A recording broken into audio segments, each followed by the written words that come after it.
Good morning বন্ধুরা, তোমরা সব কেমন আছো? আশা করি ভালো আছো। তো বন্ধুরা, আজকে নিয়ে এলাম তোমাদের কাছে একটা নতুন ভিডিও নিয়ে। তো দেখো, এটা হচ্ছে মা ঘাঘর বুড়ি মায়ের মন্দির। তো আমরা গেছিলাম, বেশ কিছুদিন হয়ে গেল। তো দেখো, এই মন্দিরের ধারেই এই যে এটা নুনিয়া নদী। আহ, খুব ফেনা হয় এতে। তো গেছিলাম বন্ধুরা। তো ভিডিওটা মনে হয় তোমাদের সাথে শেয়ার করা হয়নি আগে, তো ভাবলাম আজকেই তোমাদের সাথে এটা শেয়ার করি। তো আমরা গেছিলাম আমাদের ফ্যামিলি, মানে প্রচুর লোক গেছিলাম। যেটা আমাদের কি বলতো, মানে আমাদের গাড়ি টাড়ি করলে হতো না, তাই একটা মিনি বাস করা হয়েছিল। তো এই ঘাঘরবুড়ি মন্দিরে মানে মানে এতটাই জাগ্রত মন্দির, মানে যে কোনো মনস্কামনা যার, যেটা খুব পূর্ণ হয়ে যায়। তার জন্য মানুষ এখানে কিছু কোনো বিপদ আপদে পড়লে, কারো মনস্কামনা পূর্ণ হলে তারা কিন্তু এখানে মানসিক করে। এখানে গিয়ে দড়ি বাঁধা, মানে ওই সুতো যে গাছের ডালে ইট দিয়ে সুতো দিয়ে বাঁধে, সেটা করে। মানে খুব জাগ্রত।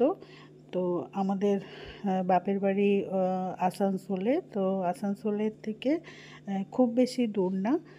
তো আমরা সবাই গেছিলাম, মনস্কামনা পূর্ণ হয়েছে। কিছু মানসিক ছিল, সেইগুলোর জন্য আমরা সবাই মিলে গেছিলাম।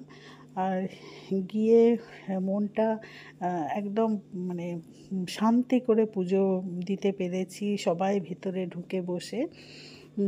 তো সেই জন্যই তোমাদের সাথে এটা শেয়ার করছি। দেখো, আমরা মানে প্রচুর লোক এখানে, যত সবাই আছে আমাদের এইসব ফ্যামিলির লোকজন দাঁড়িয়ে বসে, কেউ কেউ আবার গেটের বাইরের থেকেও দেখছে। এখানে সবগুলোই আমাদের। তো আমরা সবাই গেছিলাম মিনি বাসে। তো তোমাদেরকে যেটা বলার, তোমরা হয়তো অনেকেই জানো না, এটা হচ্ছে মা ঘাঘরবুড়ি মন্দির। এটা 550 বছর আগে না, এখানে জঙ্গল ছিল 550 বছর আগে। আর সেই জঙ্গলে একজন পুরোহিত, পূজারী আর কি থাকতেন, যার নাম হচ্ছে কাঙালিচরণ চক্রবর্তী। তিনি পূজারী ছিলেন। সেই পূজারী ওখানে মানে নিজের পরিবারের সাথে এখানে থাকতেন আর কি।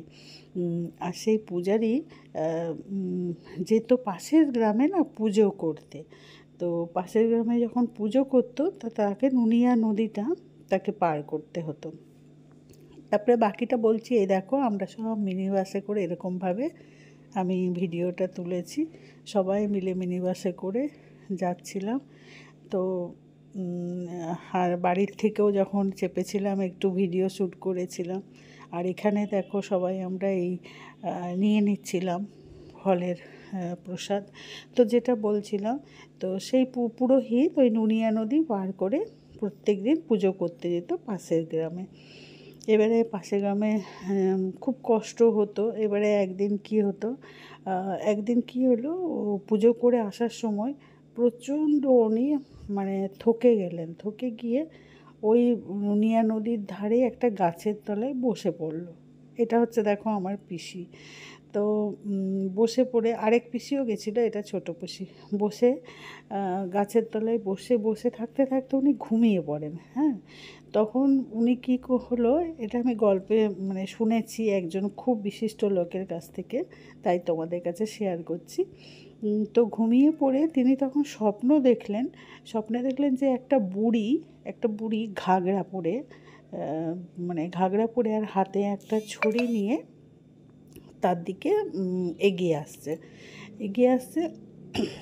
তখন কিন্তু সেই বুড়িটার কিন্তু শরীরে খুব চমক, আশ্চর্য একটা চমক, মানে ঠাকুর ঠাকুর একটা ব্যাপার।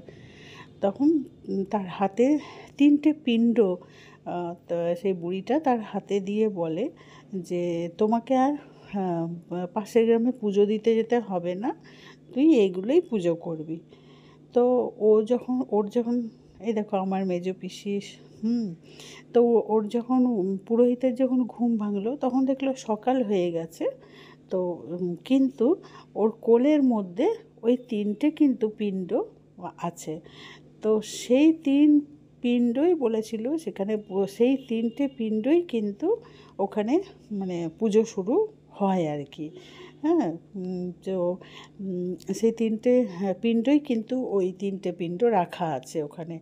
যেটা হচ্ছে যে দেখো, আমি যখন বাড়ির থেকে বেরোচ্ছি তখন আমি ইন্ট্রো দিচ্ছিলাম, যেটা আমি ভয়েসটা অফ করে দিয়েছি। আর সব আমরা হই হই করতে করতে মানে বাসে যাব তো কী এনজয়, মানে সবাই মিলে প্রচুর লোক সবাই মিলে যাব এখান থেকে। আমরা সব বেরোচ্ছি, আবার ওদিক থেকে আমার মেজো পিসিরা, ওদিক থেকে ছোটো পিসি আছে, আবার পিসির মেয়েরা, আবার ওরা দুর্গাপুর থেকে, মানে অনেক অনেক পিসির ছেলে সবাই। আর আমাদের যেটা মানসিক ছিল, ওই যে দেখছো ছাগলটা, যদি মানে আমার এসব ভালো লাগে না, তবু যাই হোক ওখানে মানসিক সদ্য করতেই হয়। তো যাই হোক, ওই 3টে, এই দেখো আমার মেজো পিসির মেয়ে, মেজো পিসি, এটা হচ্ছে বউয়ের মা, মানে আমার ভাইয়ের বউয়ের মা। তো ভাইয়ের বউয়ের দিদির ছেলে, সবাই এখানে প্রত্যেকে আছি।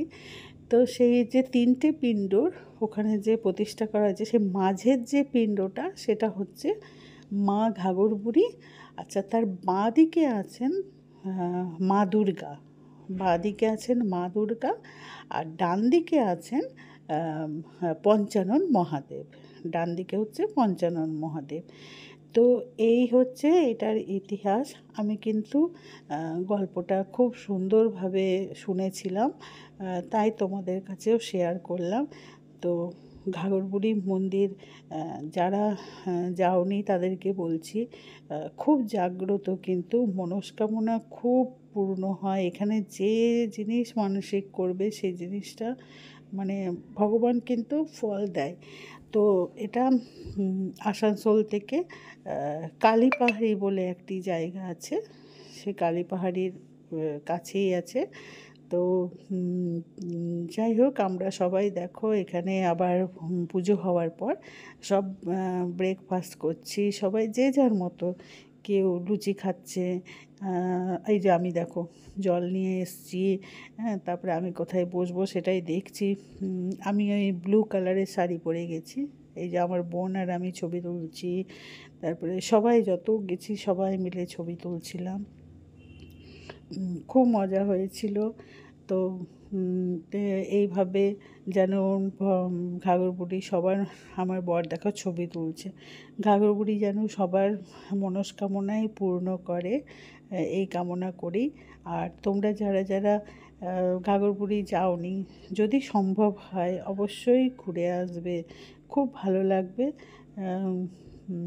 তো আমাদের দেখো সব এই দোকানটা না, এটাও একটা মন্দিরই, সেই মন্দিরেও সব আমরা উঠে ছবি টবি তুলছি। বেশ ভালো লাগছিল, তাই তোমাদের সাথে ভাবলাম শেয়ার করি। যদি কারো মনে হয় যে কোনো মানসিক করব, সেখানে গিয়ে অবশ্যই করতে পারো।